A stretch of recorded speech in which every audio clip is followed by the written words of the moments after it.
I think the name Tryweryn means pride, means a belief in Wales, a love for Wales, a love for what all Wales is, what it represents, and everything that we as Welsh people hold dear. You know, and I think it of course, it's an important moment in Welsh history.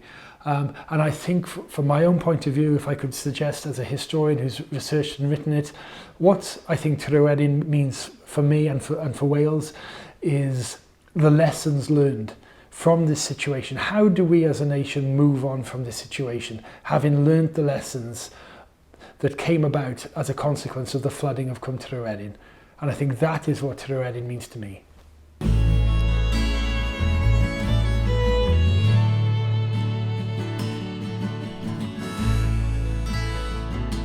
I've reached the end of a long process, really, but it's been hugely enjoyable.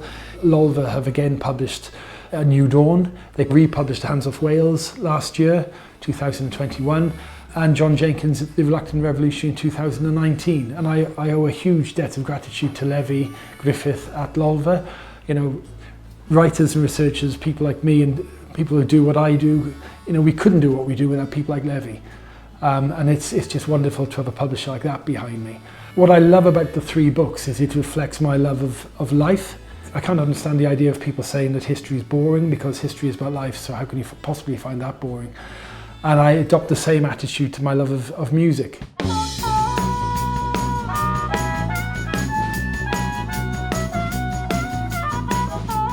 The songs I write are very much about life as well, and life in all its rich and contrasting colour. So it's been thrilling to see people buy into the idea of what Orion's Belt is about. All the songs on that are very much about interpersonal relationships and how we all struggle through life to make the best of it and to see it for what it is and to learn, really, through discussion, through knowledge. At a certain point, I felt Hands Off Wales had covered it all, really. It was only afterwards I began to realise just how much of that judicial journey I had missed. So much of the human story was missing. And this is what I wanted A New Dawn to be about. Yes, we look at the judicial journey in far more detail. So I wanted the meandering sort of nature of those judicial debates, because you can just think, you can pick up a headline and see that Llyn was constructed. And it was opened in 1965. It doesn't tell you anything about the human story, the elements, the interaction, the opposition, Liverpool's determination, how this, for me, probably most importantly of all, was how it affected people directly. What's the impact of this policy being taken by Liverpool city councillors on the people who live in this valley? And in some cases, have lived in this community for 6, 7 generations.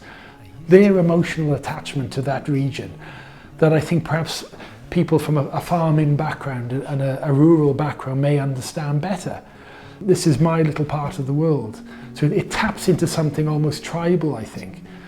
At the same time, the idea of the greater good is, I wouldn't say appeals to me, but I can understand that as well. And I just immersed myself in every aspect of the story. I wanted to know what the slum clearance policy was like in Liverpool. I wanted to know what it was like living in a slum in Liverpool in the 1920s and 30s. And I have to say, I came away thinking it was horrific. So, of course, we need to look at a building construction program which gives people better sanitation, better homes to live in. But at the same time, you are affecting the lives and the livelihoods of people many miles away who are being asked to move somewhere else and start again. And often, in terms of the compensation, perhaps not adequately enough. I think that an area of the research which I found particularly interesting actually is getting perhaps underneath the established history and having people contact me and say there is another side to this story which hasn't been told. The community wasn't as united as history and as legend perhaps would suggest. So it was interesting speaking to those people. A joy of the research is seeing characters emerge. You have people like John Stilgoe, for instance, who's the father of Sir Richard Stilgoe, the celebrated songwriter, satirist of the 1970s. John Stilgoe, Liverpool's water engineer, comes across to me through the research as a thoroughly decent man who is sort of instilled with the idea of the greater good for the greater number. But that doesn't mean to say that he doesn't want to protect the interests and the livelihoods of the minority. Elizabeth Watkin Jones, who undertakes this opposition with absolute intent and vigour, absolutely immerses herself in what this campaign needs, which is to elevate its status on a national stage. You then have people like Bessie Braddock, who's Liverpool MP, who fights tooth and nail in order to protect and further the privileges enjoyed by the underprivileged of Liverpool. You know, so she's very much for fighting for the interests of those in Liverpool who she feels are downtrodden. And then Gwynfor Evans, who the president of Plaid Cymru, is instrumental in raising this to become a national issue. So taking on the good work of people like Elizabeth Watkin Jones and elevating its status, if you like, and ensuring that it becomes an issue of party political interest, but whilst at the same time, of course, recognising the importance of Cwm Tryweryn's flooding to the electoral advance of Plaid Cymru. I think it's fair to say that no single issue united Wales throughout the 20th century in quite the same way that the flooding of Cwm Tryweryn appears to have. This, opposition was voiced across political, generational, denominational lines, and yet the bill is passed. It increases Welsh national consciousness, I think, across the Welsh nation, with people sort of realising how vulnerable Wales is as a nation, and everything that we hold dear as a nation, the language, the culture, the environment, are extremely vulnerable to encroachments from outside, namely England, really. It's important to say why there's a reaction in Wales, basically because the Welsh-speaking communities, which were quite prevalent at the time of Llynfernwy's creation, are in decline. The Welsh language is in decline. Rural Wales is suffering depopulation. Now, these are sort of seen as great threats to the traditional Welsh way of life. You know, the devil again is in the detail. We have Liverpool City Council apologising for any insensitivity shown by its predecessor council towards Wales over this issue, whilst at the same time not actually apologising for flooding the valley. You know, so there are these sort of feelings that, you know, how much do Liverpool regret what they did? And speaking to Liverpool City Council historian Steve Binns, his view is there wouldn't really have been much of an understanding. They were intent on augmenting the city's water supply, and they were prepared to do that any means possible. Any sort of national sensibilities as held by local people in Wales or even the Welsh nation probably wouldn't have figured too strongly, if at all, in their thinking.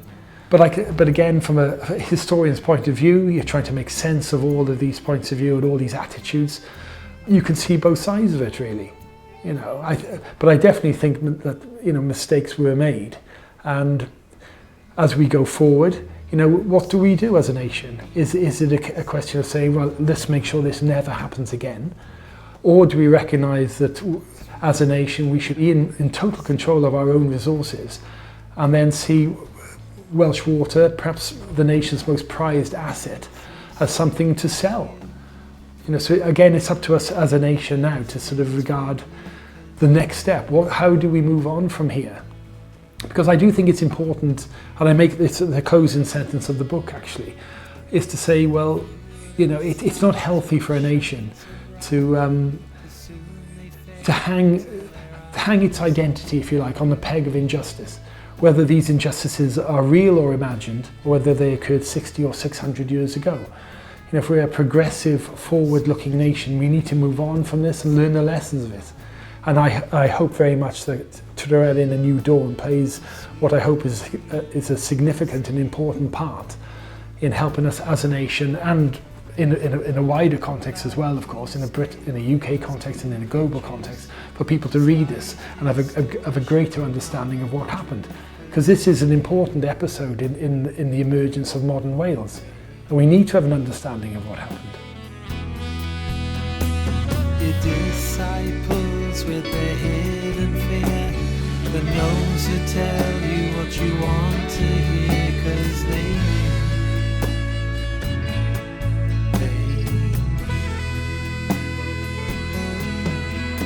oh, sweet Marie, we say.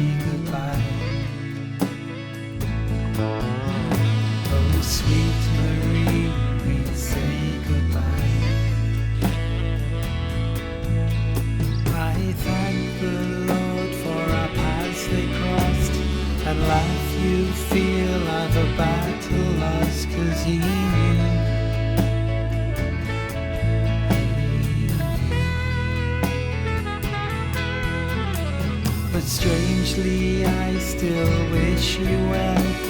But sweetheart, choose your battles well, 'cause I knew.